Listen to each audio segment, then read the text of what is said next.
Grace and peace to you. Welcome to Morning Watch. I'm Rob, one of the pastors here at White Plains. Glad to have you with us today.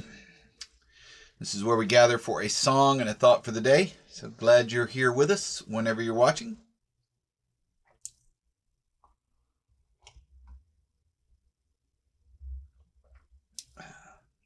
Cup of coffee, song, and thought for the day.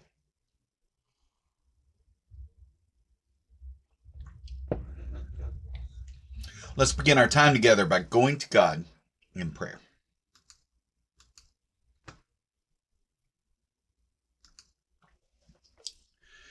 Meet me, O Christ, in this stillness of morning. Move me, O Spirit, to quiet my heart. Mend me, O Father, from yesterday's harms. From the discords of yesterday, resurrect my peace. From the discouragement of yesterday, resurrect my hope.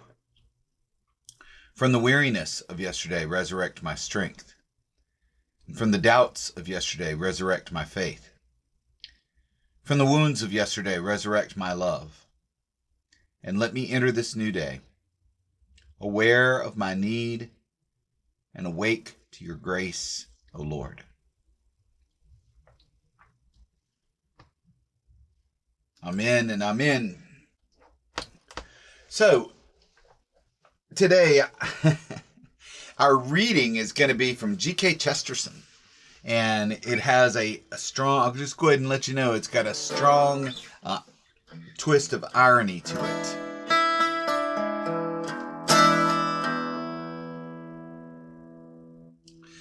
And so I was thinking of a song that would have some irony to it as well.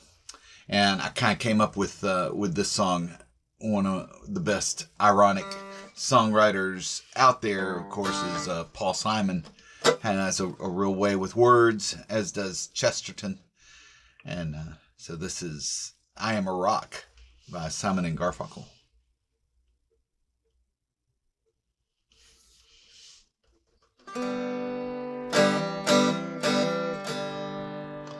Also, if it just feels like a winter's day. A winter's day in a deep and dark December. I am alone, gazing from my window to the streets below on a freshly fallen silent shroud of snow. I am a rock, I am an island.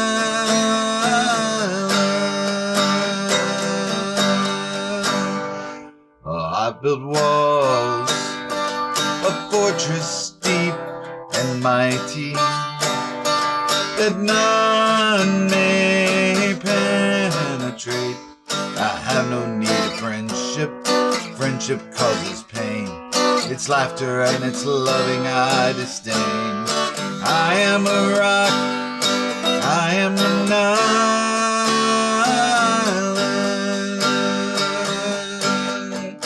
Don't talk of love, well I've heard the words before. It is sleeping in my memory. I want to stop the slumber of feelings that have died. If I never loved, I never would have cried. I am a rock, I am an island.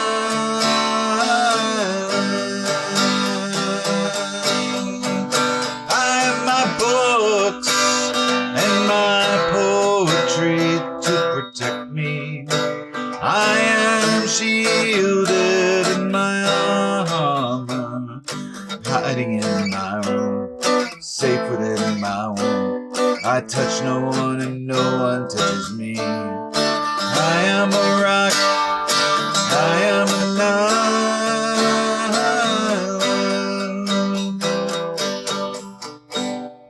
And a rock feels no pain, and an island never cries.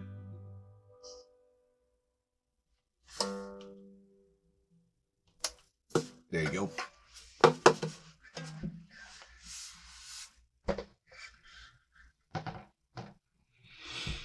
Well, I don't know if our chat function is not working here or if folks just aren't chiming in. But regardless, I'm glad you're here whenever you're watching. Thanks for tuning in. So, again, chose that because of the irony in it, right? I mean, he protests that he's a rock, an island, right? But you can tell by the emotion in the island never cries line that, oh, he's feeling it, right? He's trying to build walls around himself, but the pain and everything still gets through. Well, it's that kind of ironic writing that just seemed to fit for me with Chesterton. Gilbert Keith Chesterton was a writer, journalist, illustrator, and Christian apologist. He lived 1874 to 1936. Born in London to an artistic and literary middle-class family, he attended London's Slade School of Art and later studied English literature at University College London. Chesterton's work changed noticeably as his thought matured. At first, he was a romantic, intuitive writer, and work from his early period he later repudiated and destroyed. He married Frances Blogg in 1901, and during this period he gained notoriety as a journalist and an illustrator, contributing extensively to the Daily News, the Illustrated London News, and GK's Weekly. And soon he was famous. A large man easily recognized by his eccentric dress, which was a cape, a sombrero, and a sword stick. As thousands of provocative essays poured from his pen, Chesterton moved into Christian apologetics, defending Orthodox Christian beliefs with book-length arguments. His beliefs were utterly traditional, his methods of argument fresh and original. By 1914, exhausted by his own productivity, Chesterton was almost routed by a breakdown, and he was hit hard in 1918 by the death of his brother Cecil. In 1922, he converted to Roman Catholicism. Although his work is neither formal nor scholarly, he's considered a profound thinker. And besides his prolific writing, Chesterton also gave weekly radio broadcasts in his later years. In 1936, the Roman Catholic Church named him Defender of the Faith. So here's a selection. It's very unusual for our reading time together. It's entitled Enjoying the Floods and Other Disasters. And it was appeared in 1906 in an issue of the Illustrated London News. And he's using humor here to draw us in to something a little larger. So, enjoying floods and other disasters. I feel an almost bitter envy on hearing that London has been flooded in my absence while I am in the Mere Country. An exceptional rainfall in London on June 30th, over 2 inches in 24 hours, caused serious floods there and in nearby counties. He writes, my own Battersea had been, I understand, particularly favored as a meeting of the waters. Battersea was already, I need hardly say, Battersea was already, as I need hardly say, the most beautiful of human localities. Now that it has the additional splendor of great sheets of water, there must be something quite incomparable in the landscape, or waterscape, of my own romantic town. Battersea must be a vision of those lanes of rippling silver with the strange smoothness of the gondola. The boat that brought the meat from the butcher's market must have shot along those lanes. The greengrocer who brought cabbages to the corner of Latchmere Road must have leant upon the oar with the unearthly grace of the gondolier. There is nothing so perfectly poetical as an island, and when a district is flooded, it becomes an archipelago. The joy of inconveniences. Some consider such romantic views of flood or fire slightly lacking in reality. But really, this romantic view of such inconveniences is quite as practical as the other. The true optimist who sees in such things an opportunity for enjoyment is quite as logical and much more sensible than the ordinary indigent ratepayer who sees in them an opportunity for grumbling. Real pain, as is the case of being burnt at Smithfield, which is where the Protestant martyrs were burned during the reign of Queen Mary, or, say, having a toothache, is a positive thing. It can be supported, but scarcely enjoyed. But after all, our toothaches are the exception, and as for being burnt at Smithfield, it only happens to us at the very longest intervals. And most of the inconveniences that make men swear or women cry are really sentimental or imaginative inconveniences, things altogether of the mind. Like, for instance, we often hear grown-up people complaining of having to hang around a railway station waiting for a train.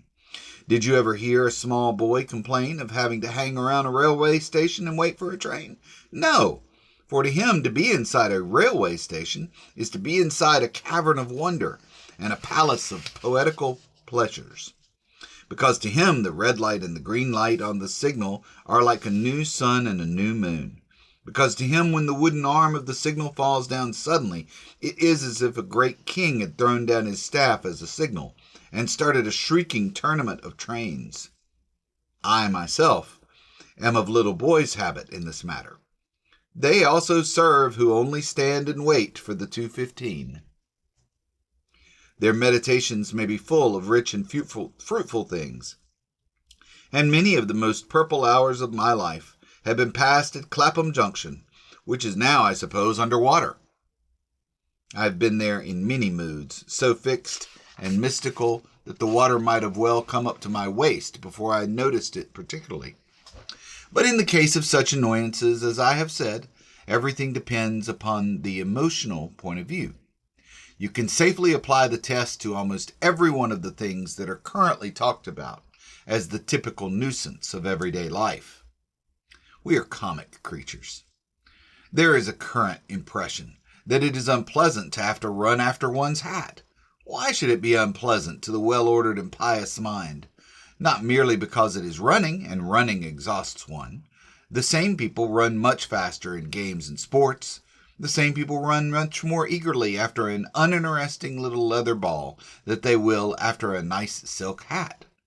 There is an idea that it is humiliating to run after one's hat, and when people say it is humiliating, they mean that it is comic.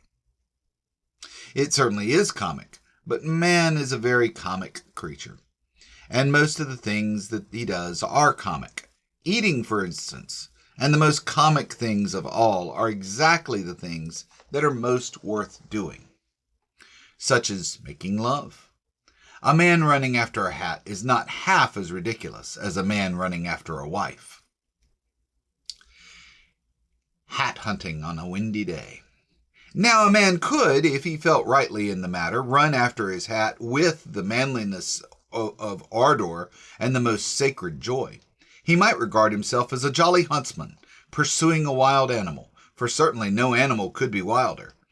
In fact, I am inclined to believe that hat hunting on windy days will be the sport of the upper class in the future.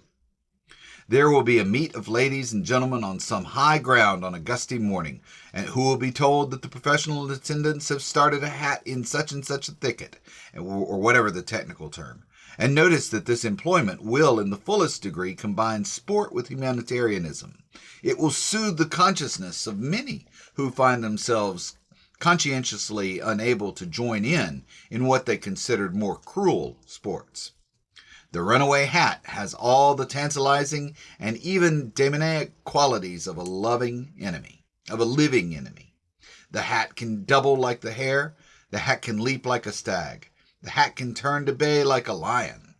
But while its pursuers will thus have all the fierce cunning and violent variety of the chase, they would not have the feeling that they were actually inflicting pain.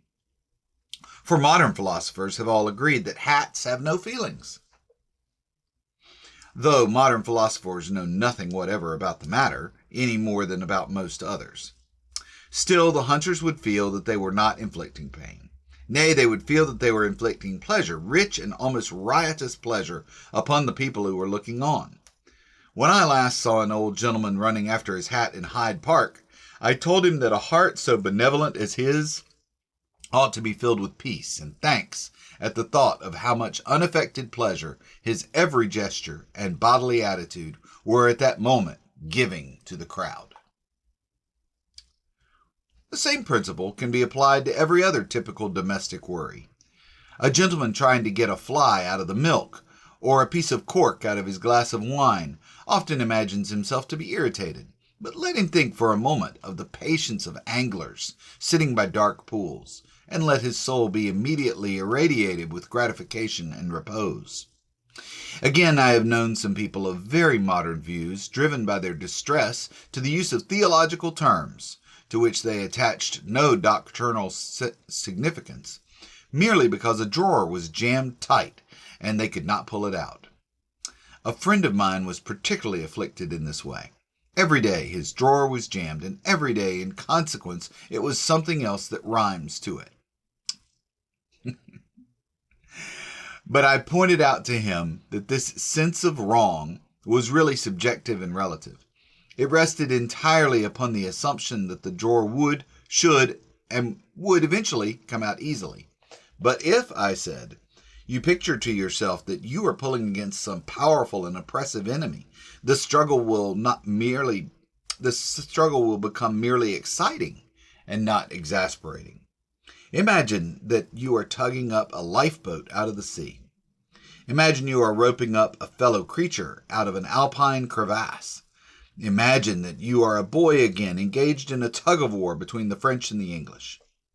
Shortly after saying this, I left him, but I have no doubt at all that my words bore the most possible fruit, the best possible fruit. I have no doubt that every day of his life he hangs onto the handle of that drawer with a flushed face and eyes, bright with battle, uttering encouraging shouts to himself, and seeming to hear all around him the roar of an applauding ring. So, I do not think that it is altogether fanciful or incredible to suppose that even the floods in London may be accepted and enjoyed poetically. Nothing beyond inconvenience seems really to have been caused by them, and inconvenience, as I have said, is only one aspect, and that is the most unimaginative and accidental aspect of a really romantic situation. An adventure is only an inconvenience rightly considered. An inconvenience is only an adventure wrongly considered. The water that girdled the houses and shops of London must, if anything, have only increased their previous witchery and wonder. For as the Roman Catholic priest in the story said, wine is good with everything except water. And on a similar principle, water is good with everything except wine. Last week may be said to have exhibited teetotalism on a gigantic scale. To have water everywhere, and not a drop to drink, seems to put me that element exactly to its proper use. The whole human race has exhibited as one consistent principle, the principle that those who saw most of the water drank least of it. Those who saw most of the water drank least of it. Fishermen, sailing men, divers, and all others have always acted upon the idea that there might be any amount of water outside them, but none inside them. The actual impression of the tempest must have been something almost recalling the flood. It would have been very impressive if an enormous ark could have been built on the top of Piccadilly, and all the beasts fit for sacrifice could have gone up 2 by 2 and entered into the ark. London cab horses, one would instinctively think, are beasts fit for sacrifice. London cabmen, in the opinion of many persons, are beasts fit for sacrifice, or at any rate beasts fit for something. As for cab owners, the marquises and other wealthy persons who own cabs, it would seem on the first impression that they simply cry out for the sacrificial knife. But to suppose this is to misunderstand the original principle of sacrifice. The beast fitted for sacrifice must be spotless, healthy, and perfect. This seldom applies to the cab horse, and not often to the cabman, for all practical purposes, and never, for all practical purposes, to the man in the cab. I will not, however, carry too far the comparison with the original deluge. I will not suggest that the people in the ark should send out a postman, let us say, who should not return, and then send out a policeman who should not return with a branch of olive in their mouth. I will not suggest that in future ages children will have little arks of wood made to commemorate the event with little wooden figures of spotted cab horses and brightly colored county councilors. It is enough for me that this was all in probably the most poetical event that has happened for a long time in London, the London that I love, since it is out of the area of great earthquakes. And it is enough for me, it is far too much for me, it has broken my heart that I was not there to see it.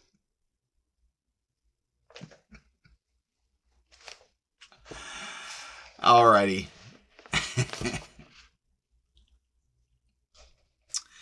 Yeah, a little, tomorrow, Oscar Wilde. No, just teasing. Richard Foster writes, you may be wondering what this Chesterton reading has to do with the spiritual discipline of guidance. You might be wondering what it has to do with the spiritual life at all. But what we're looking for here is a caution against being too critical, too pessimistic. His humor turns the absurdity of the things that we complain about every day, ordinary, everyday things, the expletives that we utter at the simple frustrations of life. He's pointing out the folly and the humor in it. St. Paul writes, do not be anxious. Do not be anxious is not nearly as much fun as Chesterton saying, I have known some people of very modern views driven by their distress to the use of theological terms, which they attach no doctrinal significance merely because a drawer was jammed tight and they could not pull it out.